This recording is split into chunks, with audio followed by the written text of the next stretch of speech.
अस्सलाम वालेकुम, मैं हूँ आपकी मेज़बान यास्मीन आफ्ताब अली। चैनल यास्मीन आफ्ताब अली, प्रोग्राम यास्मीन आफ्ताब अली के साथ आज मैं आपको बताऊंगी एक मेरी ज़िंदगी का बड़ा अहम मोड़।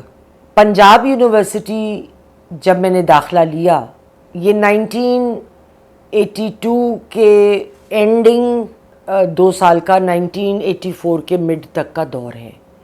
जनरल ज़ियाउल हक की हुकूमत थी, जमीयत का पंजा पूरा का पूरा पंजाब यूनिवर्सिटी पे था। मुझ पे क्यों गोलियां चली, मेरे साथ रहिए और प्रोग्राम पसंद आए तो लाइक करें, शेयर करें, कमेंट बॉक्स में कमेंट देना ना भूलिएगा।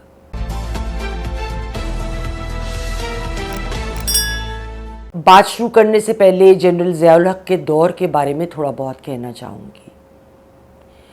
जनरल ज़िया के दौर में किसी को सांस लेने की एक मुख्तलिफ ओपिनियन के साथ इजाज़त नहीं थी।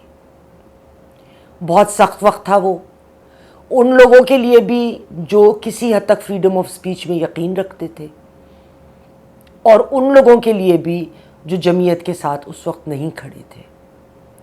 जर्नलिस्ट उस ज़माने में अगर आप देखें तारीख़ उठाकर, उन्होंने बड़ी सऊबतें सही हैं जिन लोगों ने एक मुख्तलिफ राय को लेके चलने की कोशिश की।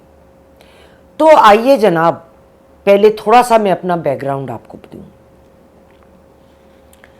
देखिए, मेरे वालिद जो थे, उन्होंने सबसे पहले मर्द वो थे जिन्होंने मेरी शख्सियत को मोल्ड करा। उनका कहना था जो सही है वो करो, वो गलत बात पसंद नहीं करते थे। दयानतदार इस कदर थे कि आप पूछिए मत। वो एक मल्टीनेशनल ग्रुप ऑफ कंपनीज़ के जो फाइनेंस मैटर्स थे, डिपार्टमेंट्स थे, उन सब के हेड थे। तो बड़ी जिम्मेदारी की पोजीशन थी और हमारी राय को बड़ी मुकद्दम रखते थे बच्चों की। और हमारे यहाँ कोई ऐसा माहौल नहीं था कि लड़के और लड़की में फ़र्क है। मुझे याद है मैंने बाप का थप्पड़ ज़िंदगी में एक दफ़ा खाया है। वो जो पुराने ज़माने में घटिया सी नोटबुक्स होती थी ना, अब भी मिलती हैं, ऊपर से कागज़ फाड़ लें। तो अब्बा दफ्तर का कुछ काम कर रहे थे उस पर, तो पानी पीने उठ कर गए। मैंने अपना कुछ स्कूल के काम के लिए कागज़ चाहिए थे, तो मैंने 2 सफ़े उतार लिए। अब्बा आए, उन्होंने वो क्रिच क्रिच क्रिच उसके ऊपर देखा, सफ़े उतरे हुए। तो मुझे कहने लगे कि तुमने लिए? मैंने कहा हाँ। अब वो थप्पड़ किधर से आया मेरे सीधे गाल पे, मुझे समझ नहीं आई। कहने लगे ये दफ्तर की नोटबुक थी, तुमने 2 कागज़ अपने ज़ाती इस्तेमाल के लिए क्यों लिए? वो शेल्फ में मेरे अपने पैसे की नोटबुक्स रखी हैं, वो उठा लो, पूरी इस्तेमाल कर। तो हमें तो दयानत का, सच्चाई का सबक बड़े बचपन से सिखाया गया। अब अगर गलत सोच भी, कुछ लालच तो इंसान को आती है ना, ऑफर्स तो सबको लगते हैं। तो मुझे लगता है कि वो बाप का थप्पड़ ना मेरे गाल पे दोबारा पड़ गया हो कि तुम सोच भी कैसे रही हो। अच्छा, आइए जी यूनिवर्सिटी की जानिब। लिखने लिखाने का शौक़ बहुत था। मैंने अपने पिछले प्रोग्राम में भी अपने लिखाई के सफ़र के बारे में बात की, जिस पे मैं देखने वालों की नशिस्त के बहुत ममनून हूँ, जिन्होंने मेरी बड़ी पजीराई करी और कहा कि जी मैम, ज़रूर आप आगे के बाब भी हमसे शेयर करें। जर्नलिज़म, चूँकि हम लोग वहाँ कैंट में रहते थे तो पिंडी वग़ैरह में नहीं था सब्जेक्ट, तो पंजाब यूनिवर्सिटी में दाखिला मिला और वहाँ मैं मरियम हॉल में थी। मरियम हॉल में मेरी रूममेट थी नाहिदा महबूब इलाही। उसकी तस्वीर एडिटर साहब आपको दिखा रहे होंगे स्क्रीन पर। नाहिदा का ताल्लुक़ वकालत के शोबे से था और वो भी वाह की थी। वालिद इनके ब्रिगेडियर थे और इन तीनों बहनों से मेरी कॉलेज के ज़माने से दोस्ती रही। तो उसने कहा कि अरे भाई, वो 3 लड़कियों को कमरा शेयर करना होता है, तो यास्मीन तुम मेरे साथ आ जाओ। मैंने कहा ठीक है। नाहिदा से वैसे भी बड़ी दोस्ती थी। वो बहुत कम उम्र में रावलपिंडी और इनकी जो ब्रांच है लॉयर्स एसोसिएशन की, उसकी सेक्रेटरी भी रही। मगर एक बड़ी कम उम्र में निस्बतन कैंसर में वो हमारा साथ छोड़ गई। بہرحال اب وہاں پہ جو ماحول تھا جو جمعیت کا نہیں تھا وہ الائنس کا تھا. اب alliance was any one who was not supporting Jamiat, مگر وہاں پہ آپ بات نہیں کر سکتے تھے. جلسہ نکالنا کرنا تو بے انتہا دور کی بات تھی. جمعیت والے سارے میں دندناتے پھرتے تھے, جلسہ بھی نکالیں گے, ڈانٹ پھٹک بھی ہوگی, مجال نہیں تھی کوئی کچھ بول جائے. اچھا, ایک اور وجہ جس کی وجہ سے میں ان جمعیت کی نظروں میں آئی اور ان کے عتاب کا نشانہ بنی, ڈاکٹر مہدی حسن وہاں پڑھاتے تھے. اس وقت وہ ڈاکٹر نہیں تھے اور بیکار سے بیکار استاد کی P H D degree approve ہو رہی تھی, ان کی سالوں سے لٹکی ہوئی تھی. تو ہنس کے کہنے لگے, ارے بھائی میں کمپاؤنڈر ہوں, میں ڈاکٹر نہیں ہوں, اور پتہ نہیں کب تک کمپاؤنڈری کرنی پڑے گی. تو ڈاکٹر مہدی حسن جو تھے وہ میرا کامن روم تھا. میں جاتے ہی ناک کی سیدھ میں ان کے کمرے کا رخ کرتی تھی, اور میں اور میری فرینڈ, تو ڈاکٹر صاحب کافی کے بڑے شوقین تھے, تو ہمیں روز ایک کپ کافی ملا کرتی تھی. کافی میٹ ساتھ رکھتے تھے. پھر 20 تاریخ کو کافی میٹ ختم ہو جاتا تھا تو کہتے تھے کہ اچھا ابھی تنخواہ آنے کا میری انتظار کرو, تب پھر میں کافی میٹ لاؤں گا. اور ہم ٹھہرے ہاسٹلائٹس, بھوکے ننگے ویسے ہی. تو ہمارے پاس تو اتنے پیسے نہیں ہوتے تھے, لمیٹڈ رقم ہوتی تھی, ہم نے بڑا مہینہ گزارنا ہوتا تھا, اور ہم اس طرح کے بچے نہیں تھے کہ ایک دفعہ ماں باپ نے جتنے دے دیے تو ان سے بار بار منگوائیں. وہ ہمیں سکھایا نہیں گیا تھا. اور پھر مگ بھی ایک ایک کر کے دن سب کی باری ہوتی تھی تینوں کی دھونے کی, تو میں ان کے ہاتھ سے لیتی تھی مگ. کہ نہیں اچھا نہیں لگتا, آپ ہمارے مگ کیوں دھوئیں گے؟ کہتے تھے نہیں آج میری باری ہے, اور زبردستی ہر دفعہ جب ان کی باری ہوتی تھی تو زبردستی دھو کے لاتے تھے. اللہ انہیں جنت نصیب کرے. لیکن وہ کانٹا تھے جمعیت کی آنکھ کا. اب ایک آپ کو میں تھوڑا سا نا بیک گراؤنڈ دے رہی ہوں گولیوں پر آنے سے پہلے, تاکہ آپ کو کہانی سمجھ آئے. پہلے سال میرے تھے جو وہاں پہ ڈپارٹمنٹل ہیڈ, وہ وارث میر صاحب تھے. بڑے سویٹ اور سادہ آدمی تھے. اس کے بعد سے غالباً نسیم حجازی صاحب آ گئے تھے. تو ایک دفعہ وہ یہ جو چسپاں کرتے ہیں نا دیوار پہ کہ وہ حضور کے بارے میں کچھ لکھا ہوا اور یہ وہ, اب وہ وقت کے ساتھ اس کے چھتڑے اڑنے لگے اور زمین پہ گرنے لگے. وہ پتہ نہیں کیا ایونٹ تھا جس کا لکھا گیا تھا. تو ڈاکٹر مہدی کے کمرے کے باہر بھی جو تھا, جب وہ آئے تو آدھا ٹکڑا پھٹ کر زمین پہ جا گرا تھا. جو ظاہر ہے جب صفائی والی نے صفائی کرنی تھی تو جھاڑو میں لے کے ہی جانا تھا. تو انہیں اچھا نہیں لگا. انہوں نے کہا کہ یہ بقایا ٹکڑا, پیون کو کہا کہ اتار دو, یہ بے حرمتی ہے. اب وہ زمین پہ گرے گا, باقی بھی جب اس کی غم فارغ ہو جائے گی. تو جمعیت کو تو موقع چاہیے ہوتا تھا. ہماری کلاس ہو رہی تھی تو جمعیت کے ناظم اور 4 لوگ کلاس میں گھس آئے اور ڈاکٹر صاحب پہ چڑھائی کر دی کہ آپ مسلمان نہیں ہیں, آپ کو اسلام کا نہیں پتہ, آپ نے وہ کیسے اتروایا, بلا بلا بلا. تو میں سچائی کی علمبردار میں فوراً کھڑی ہوئی سیٹ سے. میں نے کہا آپ اسلام تو سکھا رہے ہیں, آپ کو یہ نہیں پتہ کہ اسلام میں استاد کی کتنی عزت ہے. اب مجال نہیں تھی کوئی ایسی بات کرے, اور جس طرح وہ غرا کے میرے پیچھے میری جانب پلٹیں. میرا کلاس فیلو تھا جی, آپ لوگ جانتے ہوں گے اس کو, ٹی وی کا بڑا نامور اینکر پرسن ہے طاہر ملک. ہم اس کو طاہر لمبا بلاتے تھے کیونکہ 2 طاہر تھے, ایک طاہر عالم جو بعد میں ایڈیشنل آئی جی پنجاب بنے, اور ایک طاہر ملک. تو ہم طاہر لمبا ہوتا تھا. طاہر لمبا کھڑا ہو گیا اور 6 فٹ 2 انچ اس کی ہائٹ, اور میرے ساتھ کھڑا ہوا اور کہنے لگا آرام سے, کولیگیں ہماری, غلط بات نہ کرنا. اب وہ حیران کہ کسی لڑکے کی یہ مجال. بعد میں پتہ, اس وقت تو چلے گئے, بعد میں پتہ چلا کہ وہ طاہر کے پیچھے آئے, اور ایک ہمارے سینئر تھے علی, وہ چونکہ جمعیت میں ان کی بڑی دوستی تھی, خود بھی ان کا تھوڑا ٹلٹ ادھر تھا, تو انہوں نے کہہ سن کے معاملہ رفع دفع کرایا کہ ارے بھی بیوقوف لڑکا ہے، وہ کولیگ کی عزت میں کھڑا ہو گیا، آپ جانے دیں، ورنہ مجھے مارتے پیٹتے تو نہیں مگر طاہر کی ضرور کٹائی لگ سکتی تھی اور بہت برا حال کیا جا سکتا تھا اس کا۔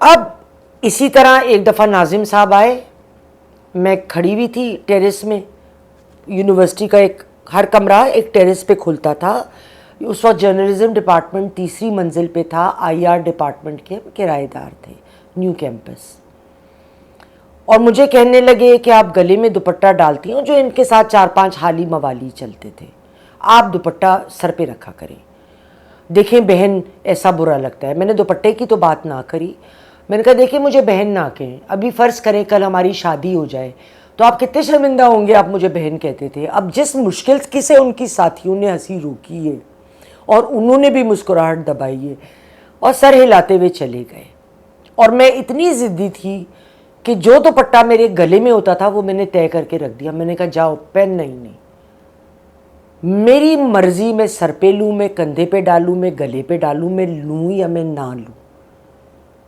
لیکن مجھے کوئی تھرڈ پرسن راہ چلتا نہیں کہہ سکتا جب میں بہت کی نسبت بہت ڈیسنٹلی ہمیشہ ڈریس اپ ہونے والی عورت تھی۔ اب آگے آئیے، آئے جی الیکشن، اب میں اور ناہیدہ پولیٹیکل ہیروئنیں، ہم اپنی پاکٹ منی جمع کر کر کے پوسٹرز لے کے، حافظ سلیم بٹ جو بعد میں ایم این اے بھی بنا، پہلا الیکشن اس نے پنجاب یونیورسٹی کا الائنس کی سیٹ پہ جیتا، جس کا صحرا خاکسار کو اور ناہیدہ محبوب الہی کو جاتا ہے۔ تو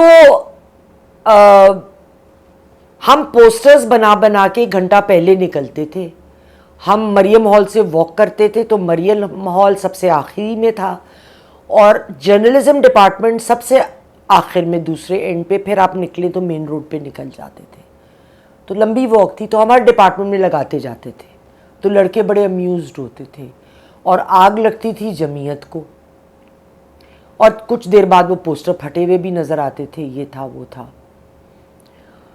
پھر ناہیدہ اور میں اس زمانے میں انہرڈ فور جلسے لیڈ کیے، آپ سوچ نہیں سکتے وہ کیا دور تھا، اور میں ان لڑکوں کی ہمت کو سلام کرتی ہوں جو ہمارے ساتھ جلسے میں چلتے تھے، ہمارے پیچھے چلتے تھے، ہمارے نعروں پہ نعرے لگاتے تھے، کیونکہ ان کا تو حشر برا ہو سکتا تھا، پر وہ کہتے تھے یار یہ لڑکیاں ہو کے نکل رہی ہیں تو ہم کس قسم کی بزدلی دکھا رہے ہیں، اور وہ پتہ نہیں کیا کیا نعرے، اور ہم لوگ جی لیڈ کر رہے ہیں، پکی پولیٹیکل ہیروئنیں۔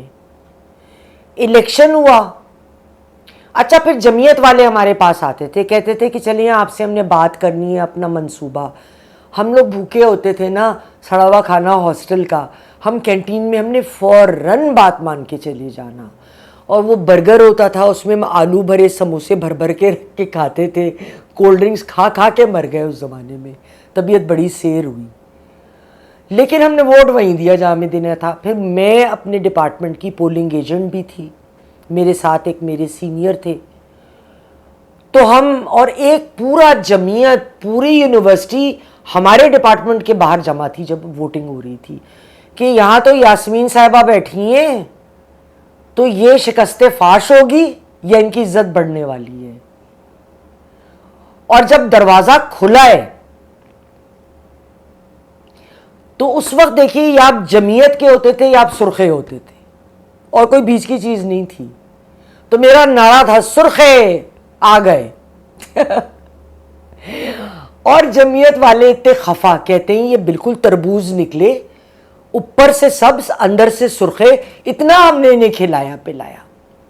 اچھا بھی رزلٹ ساری یونیورسٹی کا شام پڑ رہی تھی، نہیں آیا، تو میں نے اور ناہیدہ نے فیصلہ کیا کہ ہمارے ڈپارٹمنٹ میں ہی فائنل کمپائلیشن ساری ہونی تھی، ہم وہاں چل کے دیکھتے ہیں کہ کیا رزلٹ آ رہا ہے۔ اب میں اور ناہیدہ جا رہے ہیں اور ایک ہو کا عالم تھا پوری یونیورسٹی میں، نہ بندہ نہ بندے کی ذات، اور میں نے دیکھا کہ 1 انچ میرا کندھا چھوڑ کے ڈزن سے گولی نکلی ہے۔ میں نے پلٹ کے دیکھا، میں نے کہا ناہیدہ شٹ، ہم پہ فائرنگ ہو رہی ہے، हम तो बुकट दौड़े मानो। 7 बॉयज हॉस्टल था, जो पहला हॉस्टल था, हम दनदनाते हुए अंदर, और हम दौड़ते हुए अंदर थे। और मैंने कहा सुपरिटेंडेंट कौन है इधर, तो वो बेचारे भागते हुए आए, क्योंकि हर हॉस्टल के साथ अंदर एक छोटा सा गेट होता था, उसके साथ जो सुपरिटेंडेंट थे या जो लुक आफ्टर करते थे हॉस्टल को, उस्ताद होते थे, वो थे। भाई वो बड़ा कोई नेक आदमी था, वो हमें अपने घर ले गया, बीवी से मिलवाया, कहने के यहाँ कोई नहीं आएगा बच्चों, आप लोग बैठो।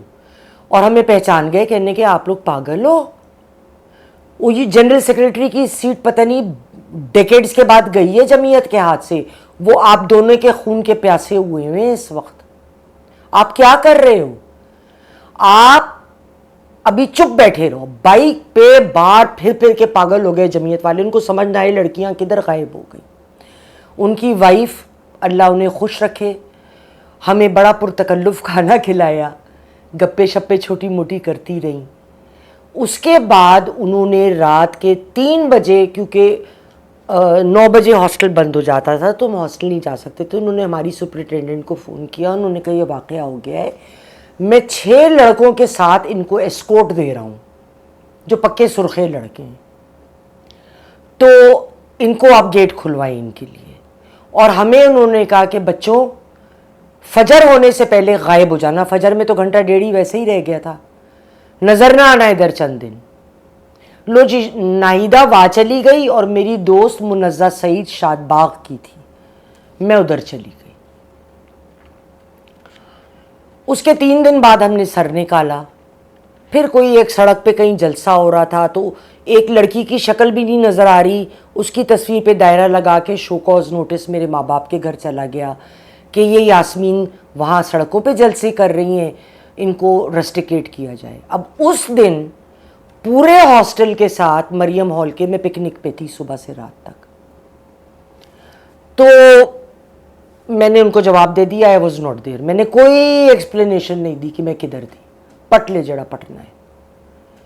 लेकिन उसका भी मेरा भुगतना ख़त्म नहीं हुआ, मैंने बहुत भुगता। किस तरह भुगता, देखिए मैं करियर गोल्ड मेडलिस्ट हूँ और मुझे गोल्ड मेडल लेके मज़ा नहीं आता जब तक हर सब्जेक्ट में ना मैं टॉप करूँ। मतलब वो एक बीमारी है कि हर वक्त फर्स्ट आना है हमको, ये मुझे हमेशा बचपन से बीमारी रही है और बड़ी टेंशन भी दे जाती है बाज़ दफ़ा। तो मैंने पहले साल टॉप किया था, हर सब्जेक्ट में भी टॉप किया। मेरी और सेकंड पोजीशन में पंजाब में जो वो लड़का मेरा क्लास फेलो भी था, कोई करीब समझिए 60-70 नंबर का फ़र्क था, जो एक सेमेस्टर के लिए 1 साल का बहुत बड़ा फ़र्क होता है। 10-15 नंबर का फ़र्क हो सकता है। दूसरे साल भी हर सब्जेक्ट टॉप किया। अब मैं थीसिस के लिए मैंने ऑप्ट किया, तो मुझे जो सब्जेक्ट डिपार्टमेंट की तरफ से मिला वो था कि freedom of expression under general Zia's rule. उनको अच्छी तरह पता था कि सच्चाई की अलंबरदार लिखेगी क्या। और प्रोफेसर खालिद, जिनका मैंने सुना कि इंतकाल हो गया, उन्होंने वाइवा के बाद मेरा कागज़ अनसाइंड एक्सटर्नल को दे दिया, क्योंकि वो जमीयत को सपोर्ट करते थे कि इसको फेल करें या पास करें मुझसे कोई गर्ज नहीं। तो मेरे वालिदैन ने नसीम हिजाजी साहब से उस वक्त कई दफ़ा फ़ोन पे गुफ्तगू वगैरह हुई, तो उन्होंने मुझे 40 नंबर दे के पास कर दिया। उसके बावजूद वो सेकंड पोजीशन चंद नंबरों से मेरी रोक नहीं पाए थे। लेकिन जब हमें इनवाइट आया कि जी यास्मीन साहिबा का सिल्वर मेडल है और लड़के का गोल्ड, ना वो लेने गया, उसने कहा ये गोल्ड मेडल यास्मीन का है, मैं नहीं ले सकता। ना मैं गई आज तक, मैंने कहा मेरा गोल्ड था। तो ये मैं आखिर तक किसी ना किसी तरीके से, और बहुत सारे छोटे मोटे वाक़यात में भुगतती रही इन तमाम बातों को। लेकिन एक बात मैं बताऊं, एक बात पे तो ज़मीर बहुत मुतमईन है, जो सही समझा है उस पे सही बोला है। किसी के पाँव नहीं पकड़े, किसी की रिश्वत नहीं ली, किसी से दब के काम नहीं किया। इस बात पे मुझे बड़ा फ़ख्र है। प्रोग्राम पसंद आए तो ज़रूर मुझे बताइएगा, मेरी ढेर सारी तारीफ़ें करें, ऐसी हालात में तो मर्द नहीं खड़े होते। अगले प्रोग्राम तक खुदा हाफिज़।